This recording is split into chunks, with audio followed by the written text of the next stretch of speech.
பொதுவாக கிராமத்தில் ஒரு வார்த்தை சொல்லுவாங்க, சும்மா இருக்கிறவனை ஏண்டா சீன்ற, சாது மிரண்டால் காடு கொள்ளாது. இப்படியான வார்த்தைகள் விஜய்க்கு நன்றாகவே பொருந்திவிட்டது. 2011 முதல் 2021 வரை தமிழ்நாட்டில் ஆட்சியில் இருந்தது அதிமுக. இவர்கள் விஜய்க்கு ஏகப்பட்ட குடைச்சல் கொடுத்தார்கள். இன்றைக்கு விஜய் அரசியல் களத்தில் நுழைவதற்கு இதுவும் ஒரு காரணம். உங்கள் விஜய் என்ற டைட்டில் கார்டுடன் தமிழ் சினிமாவுக்குள் நுழைந்தவர்தான் நடிகர் விஜய். அதன் பிறகு இளைய தளபதி என்ற அடைமொழி ரசிகர்களால் கொடுக்கப்பட்டது.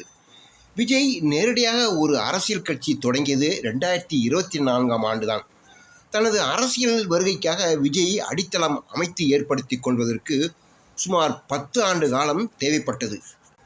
விஜயின் தலைவா படத்தில் இருந்துதான் விஜய் படங்களுக்கு குடைச்சல் ஆரம்பமானது.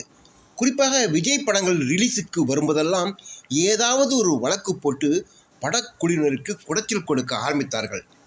கத்தி படம் அறிவிக்கப்பட்ட பொழுது பிரச்சனை தொடங்கியது. இந்த முறை படத்தை கை கட்டாமல் பட தயாரிப்பு நிறுவனத்தை கை கட்டினார்கள். லைக்கா நிறுவனம் ஈழத்தமிழ் மக்களுக்கு துரோகம் இழைத்த நிறுவனம், அவர்கள் இங்கு பட தயாரிப்பில் ஈடுபடக்கூடாது என்று கூறினார்கள். இந்த சீண்டலுக்கெல்லாம் விஜய் பதிலுக்கு அரசியல் கட்சிகளை தொடர்ந்து நேரடியாகவும் மறைமுகமாகவும் விமர்சித்து வந்தார். அதன் பிறகுதான் விஜய் தனது படங்களில் அரசியல் வசனத்தை முழுமையாக இறக்கினார்.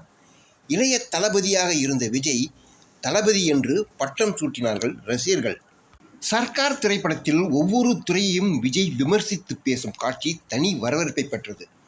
சர்க்கார் படத்தில் இசை வெளியீட்டு விழாவில் பேசும்பொழுது கூட, இந்த படத்தில் முதல் அமைச்சராக நடிக்கவில்லை, முதலமைச்சரானால் நடிக்க மாட்டேன் என்று கூறி ரசிகர்களை தேர்தலுக்கு ஆயத்தமாக்கினார். அதன் பின்பு வெளிவந்த பிகில் படத்தில் கேப்டன் மைக்கேல் என்பதை சுருக்கி சிஎம் என்று வைத்து கொண்ட காட்சி இடம்பெற்றது. இந்த படம் விளையாட்டுத்துறையில் நடைபெற்ற குளறுபடிகள் குறித்து பேசியது. மாஸ்டர் படம் போதைப் பொருள் விற்கும் சமுதாய விரோத கும்பலை ஒடுக்கும் கதாபாத்திரம் விஜய் நடித்திருப்பார். லியோ படத்தின் இசை வெளியீட்டு விழாவில் கூட, நான் முதலமைச்சரானால் இயக்குனர் லோகேஷ் கனகராஜை போதைப் பொருள் ஒழிப்புத்துறை அமைச்சராக நியமிப்பேன் என்று விஜய் கூறினார். இப்படியாக சினிமாவிலும் சினிமா மேடைகளிலும் அரசியல் கருத்துக்களை கூறி வந்த விஜய் கடந்த பிப்ரவரி 2ஆம் தேதி தமிழக வெற்றிக் கழகம் என்ற கட்சியை தொடங்கி அரசியலில் நேரடியாக கால் பதித்தார். ஒரு கட்சியை தொடங்கிய பின்னர் ஒரு கட்சியின் தலைவராக விஜய் திமுக அரசை கண்டித்து கள்ளக்குறிச்சி சம்பவம் தொடர்பாக அறிக்கை வெளியிட்டார். அதன் பிறகு நேரடியாக கள்ளக்குறிச்சிக்கு சென்று பாதிக்கப்பட்ட மக்களை பார்த்து சந்தித்து நலம் விசாரித்தார். உயிரிழந்தவர்களின் குடும்பத்திற்கு நேரில் சந்தித்து ஆறுதல் கூறினார். தற்பொழுது கள்ளக்குறிச்சி சம்பவத்தால் தமிழ்நாடே அதிர்ச்சியில் உள்ள நிலையில் தனது 50வது பிறந்த நாளை கொண்டாட வேண்டாம் என்றும், அதற்கு பதிலாக பாதிக்கப்பட்ட கள்ளக்குறிச்சி மக்களுக்கு உதவி செய்யுமாறு கேட்டுக்கொண்டார் ரசிகர்களை.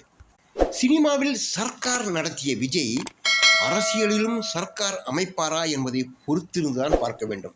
மேலும் விரிவான செய்திகளை மற்றும் ஒரு பதிவில் பார்ப்போம். வணக்கம்.